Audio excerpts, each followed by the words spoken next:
Hello students, welcome back to Unblur Commerce. My name is Shekhar Mishra. आज हम लोग पढ़ेंगे मेमोरेंडम ऑफ एसोसिएशन। हम लोग आज पढ़ने वाले हैं basically documents for incorporation. Documents for incorporation में कुछ डॉक्यूमेंट्स हैं, उसमें एक डॉक्यूमेंट है मेमोरेंडम ऑफ एसोसिएशन।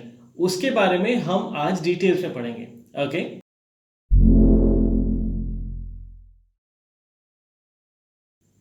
तो हमारा documents, different documents for incorporation. Company को इनकॉर्पोरेट करने के लिए हमें कुछ डॉक्यूमेंट्स की जरूरत होती है। उन डॉक्यूमेंट्स के बारे में हम लोग आज से 2-3 क्लास में पढ़ लेंगे। बेसिकली देखा जाए, डॉक्यूमेंट्स फॉर इनकॉर्पोरेशन में 3 डॉक्यूमेंट्स होते हैं। वो क्या क्या है? Memorandum of association, articles of association and prospectus.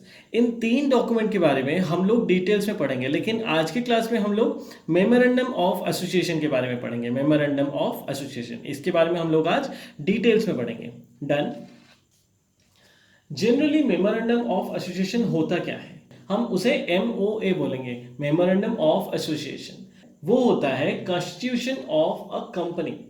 कोई भी कंपनी का कॉन्स्टिट्यूशन होता है मेमोरेंडम। कॉन्स्टिट्यूशन में क्या रहता है? Generally rules and regulations, law वगैरह सब रहता है। उसी तरह कंपनी क्या करेगा, क्या नहीं करेगा, क्या क्या करना चाहिए एक कंपनी को, और पर्टिकुलरली मैं अगर एक कंपनी बनाया हूं तो मेरा कंपनी कौन कौन से एरिया में काम करेगा, ये सब के बारे में हमें कौन बोलता है?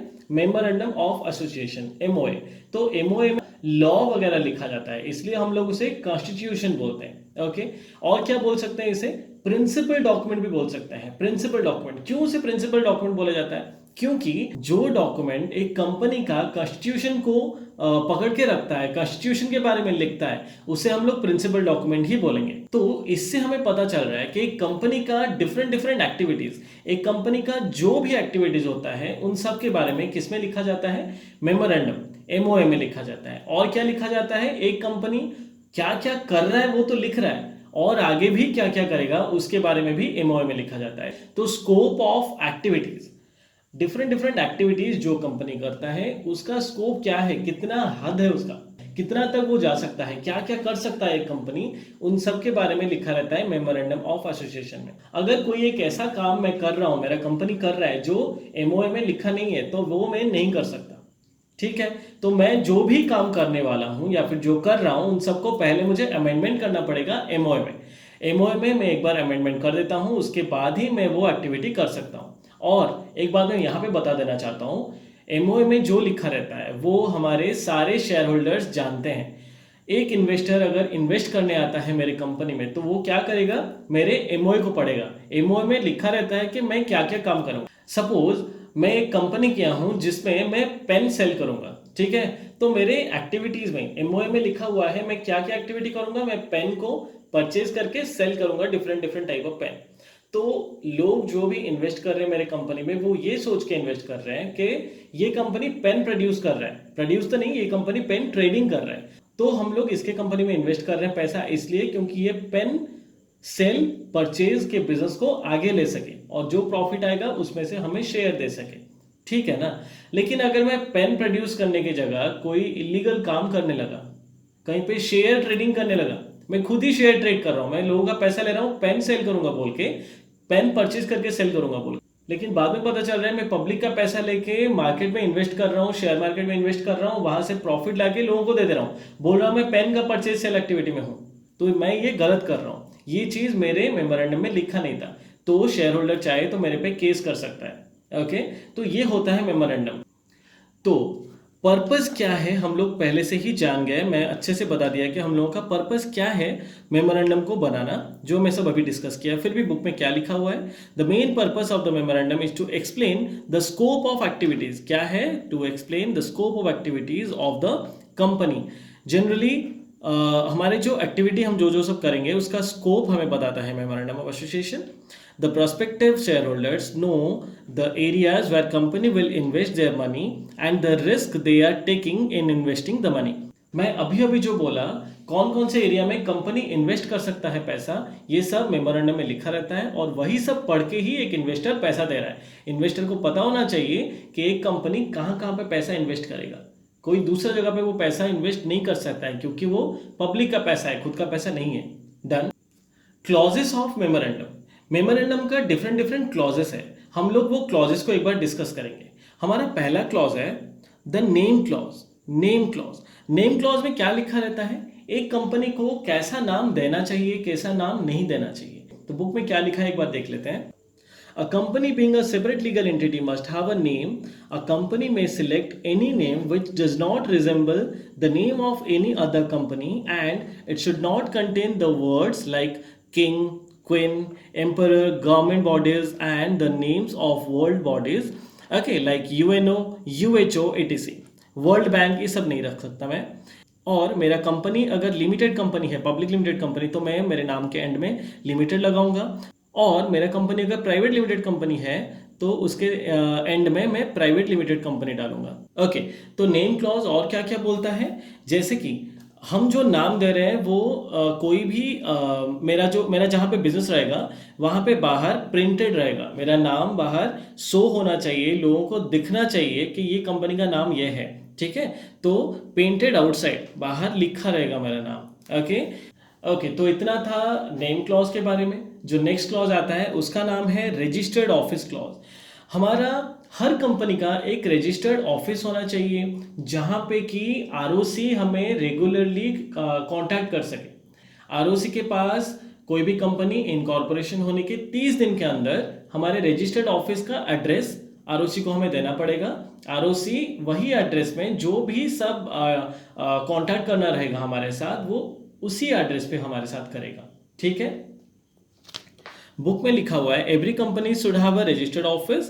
ओके, ये सब कुछ इतना पढ़ने वाला चीज नहीं है। Registered office can be intimated to the registrar within 30 days okay of incorporation और कमेंसमेंट ऑफ द बिजनेस, और commencement of the business, okay, whichever is earlier. Incorporation हो गया मतलब बिजनेस रजिस्टर हो गया या फिर काम शुरू कर दिया, कोई भी अगर पहले हो रहा है, अगर पहले वो रजिस्टर हो रहा है तो उससे 30 दिन के अंदर, या फिर अगर पहले वो काम शुरू कर दे रहा है तो उससे 30 दिन के अंदर हमें आरओसी के पास अपना रजिस्टर्ड ऑफिस का एड्रेस बताना पड़ेगा। उसी हिसाब से वो हमारे साथ कोऑर्डिनेट करेगा, कांटेक्ट करेगा। ओके, अगर हमारा रजिस्टर्ड ऑफिस कहीं पे चेंज होता है तो उसका भी डिटेल्स हमें आरओसी को देना चाहिए। अगर एक सेम टाउन में चेंज होता है तो वो तो चलेगा, अलाउड है। अगर मैं एक सेम सिटी में, सेम स्टेट में दूसरे टाउन पे मैं चला जा रहा हूँ, ठीक है ना, कोई भी एक टाउन से दूसरे टाउन पे मैं जा रहा हूँ, तो उसके लिए मुझे बोर्ड रेजोल्यूशन पास करना पड़ेगा और आरओसी को भी पहले से बताना पड़ेगा उस बारे में। ओके, हमारा थर्ड पॉइंट है ऑब्जेक्ट क्लॉज। ऑब्जेक्ट क्लॉज के बारे में मैं पहले से आप लोगों को बहुत कुछ बता चुका हूँ, जैसे कि हमारा जो ऑब्जेक्टिव है हमारा कंपनी में, मेमोरेंडम में जो ऑब्जेक्ट लिखा हुआ है हम उसी के ऊपर ही काम कर सकते हैं, हम उसे चेंज नहीं कर सकते, ठीक है। तो बुक में क्या लिखा हुआ है, this is one of the important clause of memorandum of association, it determines the rights and powers of the company. Company का क्या क्या राइट है, क्या क्या पावर है, इसमें सब लिखा रहता है। ओके, ऑब्जेक्ट क्लॉज में और क्या लिखा हुआ है, जो ऑब्जेक्ट हम लोग पहले से नहीं डाले हैं मेमोरेंडम में, वो काम हम नहीं कर सकते। हमारा ऑब्जेक्टिव क्या है, हम क्या क्या काम करने वाले हैं, उन सब के बारे में हमें पहले से ही एमओए में लिख देना चाहिए, ताकि जो भी इन्वेस्टर होगा, जो भी शेयर होल्डर होगा, वो एमओए को पढ़ेगा तो उसे पता चल जाएगा हमारा ऑब्जेक्ट क्या है। और ऑब्जेक्ट क्लॉज के बाहर हम कुछ काम नहीं कर सकते। अगर हमें कुछ भी काम करना होगा तो उससे पहले हम लोग अपना ऑब्जेक्ट बनाएंगे, सब लोगों को बताएंगे, इन्वेस्टर अवेयर होंगे उसके बारे में, उसके बाद ही हम वो काम कर सकते हैं। डन। तो हमारा फोर्थ क्लॉज है लाइबिलिटी क्लॉज। लाइबिलिटी क्लॉज में क्या है, जैसे कंपनी में लिमिटेड लाइबिलिटी का कॉन्सेप्ट चलता है तो इसमें वही लिखा हुआ है कि हमारा जो लाइबिलिटी होगा वो लिमिटेड होगा। लोग जो भी होंगे, जो शेयर होल्डर्स होंगे, इन्वेस्टर्स होंगे, उन लोगों का लाइबिलिटी जितना का शेयर है उतना तक ही लिमिटेड होगा। ओके, इसमें कुछ बोलने वाली बात नहीं है, इसलिए मैं इसे ज़्यादा नहीं समझा रहा हूँ, आगे पॉइंट को ले रहा हूँ। डन। तो हमारा नेक्स्ट क्लॉज है कैपिटल क्लॉज।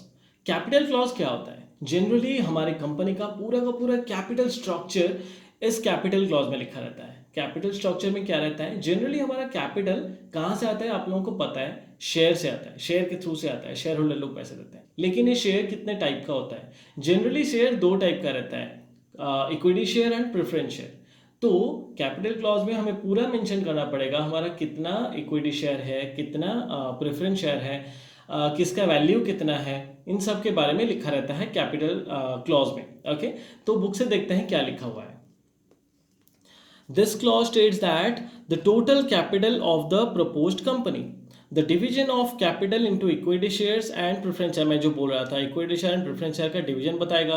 पूरा कैपिटल कौन कौन से वे में आया है वो सब लिखा रहेगा।